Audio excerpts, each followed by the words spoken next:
Welcome to the U-Poker Academy Poker Lecture Series designed to make you a better poker player. This is Lesson 1 on stack sizes.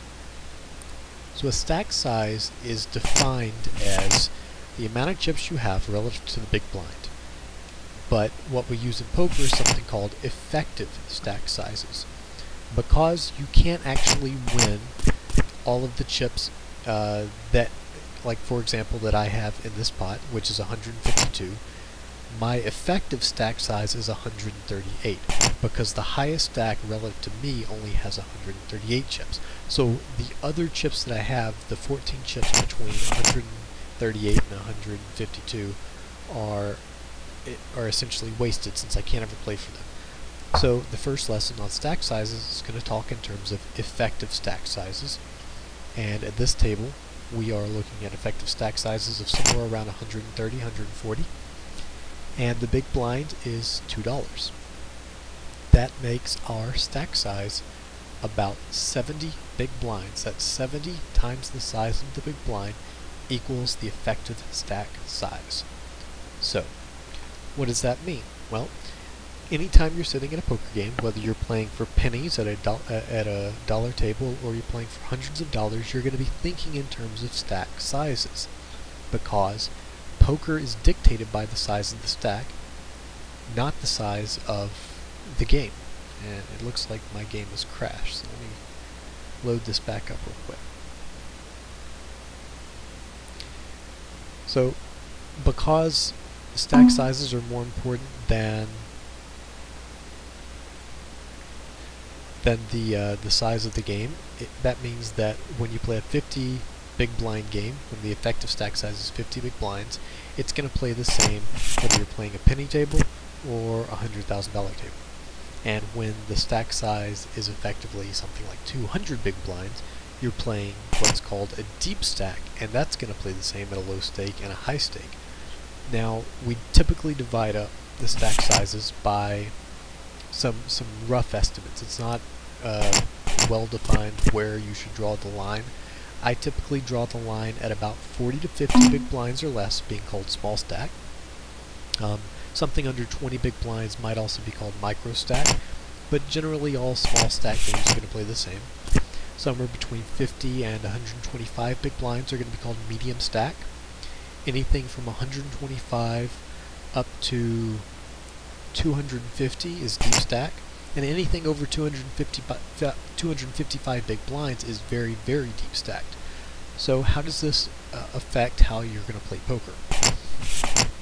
Well, because the stack size determines essentially how much money you can make or lose, it's also going to tell you what hands you want to play to make or lose the maximum, to make the maximum amount or lose the minimum amount. So if you're playing at a game with a small stack size, something like 50 big blinds, you're going to play hands that tend to play well in pots that go all in on the flop or the turn. Because with 50 big blinds, what that means is you're going to raise on the pre-flop round, you're going to bet on the flop, and you're going to bet on the turn. You're going to be pretty much all in by this point. So there's not a lot of check raising and re-bluffing and all of these terms that we associate with poker because you're playing so short. Now, you can still bluff in short stack games, and it's often more effective, but you definitely don't have the whole range of motion of your poker arsenal that you would in a very deep stack game. In a medium stack game, your options open up. You have the option to check raise and bet the turn and river, so check raise the flop, bet the turn and river, and get a pretty sizable pot built. And when you're playing deep stack or very, very deep stack, you have all of your poker options at your disposal. You can overbet, you can check raise as a bluff, you can 4-bet and 5-bet, and that's essentially what it takes to play a very, very big pot. So we're not really focused on the hands that we're playing right now until we get a hand that really relates to stack sizes, and then I will talk about how we're going to play that.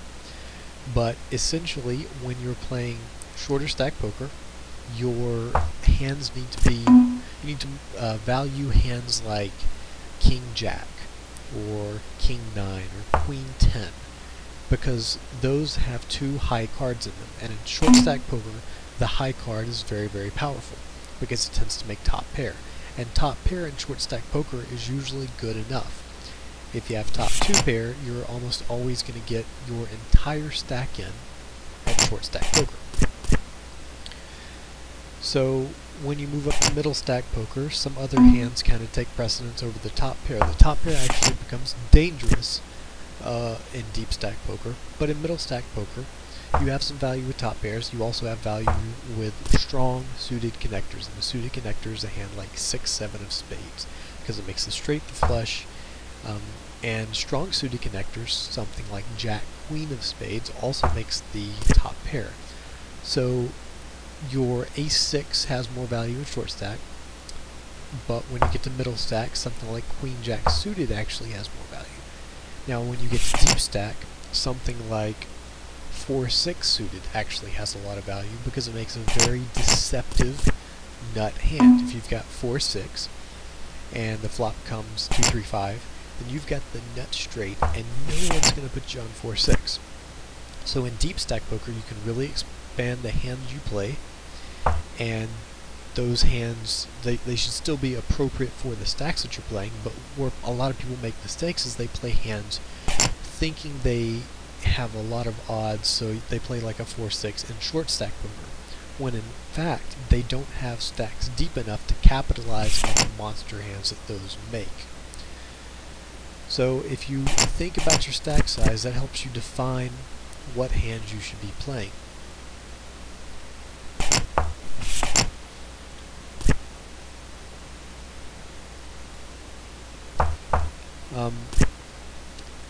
Where it gets confusing is somewhere around 75 big blinds to 100 big blinds, because anywhere under 75 big blinds, top pair is a great hand. Something like ace king is a great example. If I catch the ace on an ace 8-5 flop and I've got 75 big blinds, I'm going to try to get all of my money in the pot, because my stack's going to be small enough that if they did play something like a suited connector or 2 low cards and they did catch 2 pair, it's still actually profitable for me to put my stack in against them, because they're not going to catch those hands often enough to make it valuable for them to play those hands against me. So even though I might think they have something like 2 pair, my stack's so short that I really can't make that decision. I'm just going to get all in. But when you get over 100 big blinds, that changes. Your ace king actually becomes a liability, because like how I would be gung-ho about playing it under 75 big blinds, now they actually do have the odds to play these weaker starting hands against me. And if a player does want to get all in at, say, 125 big blinds deep, he almost always has top pair beat, because to get all in that deep, he's going to have to put in several bets. He's going to have to check raise at some point in the hand, or he's going to have to overbet at some point in the hand. And as soon as the player does that, they are saying to you that their hand is much, much stronger than your top pair. So while you might not fold it outright, you are going to consider a fold on the turn or the river, even with a strong top pair.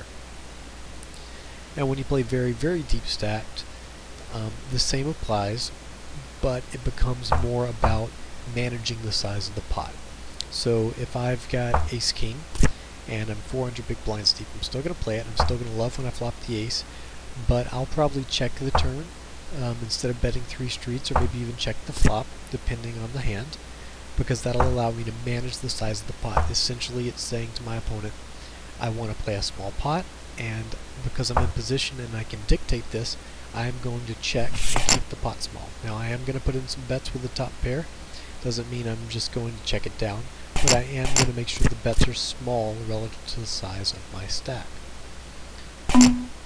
So we are talking about stack size, and I want to introduce you to the concept of stack to pot ratios. Stack to pot ratio is the size of the pot as compared to your stack. So right now we've got an effective stack of 147, and the pot, if we do get called, we'll look at the size of that and compare it to the size of our stack. Stack to pot ratios generally run between 1 and 20 or 1 and 30. A stack to pot ratio of 30 means that we are very deep relative to the pot. The stack to pot ratio of 1 means we've got exactly the same amount as the pot. So it does get folded, and for that reason I'm just going to use the next hand to talk about stack to pot ratios. So we do have kings again, and we will probably see a flop here.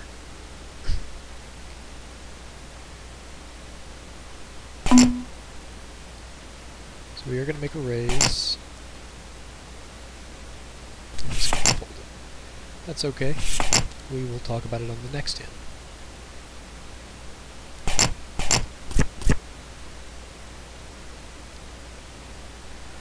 So, for example, if my stack is 150 chips, and the pot is, in this case, looks like it's going to be 19 chips, and we are 150, actually the effective stack is only 125, so we'll use that. The stack to pot ratio here is about 1 to 6. So our SPR is 6, because there's about 20 chips in the pot and about 120 in the stack. With an SPR of between 0 and 7, we love playing hands like top pair, because we're gonna bet 2 streets and be all in. With the stack to pot ratio somewhere between 7 and 14, means we're much deeper, and we're actually going to start to value hands like draws a lot more. If we've got a stack to pot ratio of 10, then I'm going to be confident playing stuff like pocket pairs, trying to flop a set. And when your stack to pot ratio is over 20, then you're very deep stacked and you can play a lot more hands. You can play your 6-5 suited, your 5-4 suited, things like that. So where does that leave us looking at stacks like this? Well, a standard raise is going to be about 6 to 8 chips. We'll just go and say 8. And if somebody calls that, then you're looking at 16 chips in the pot, and the stacks are about 160 chips on average. That puts your average SPR at about 10. This is right in the range of when you would consider playing drawy hands. So what this means is that our opponents are also going to consider playing drawy hands against us at this SPR level.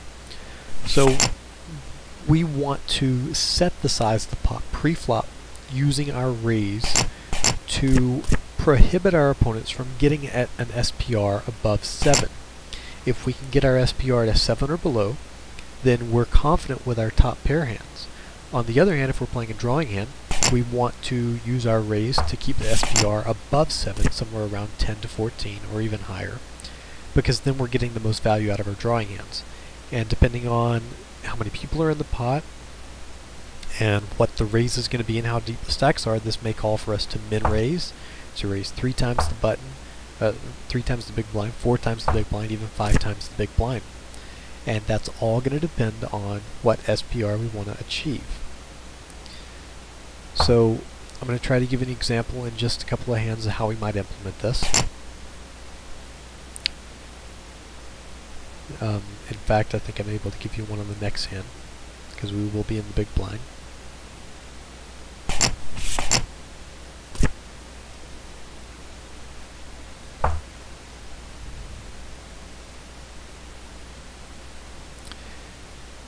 And stack sizes are actually a really simple consideration in poker. It's one of the first things we're teaching because it's one of the first things you should learn. It's really important to play hands appropriate for your stack size.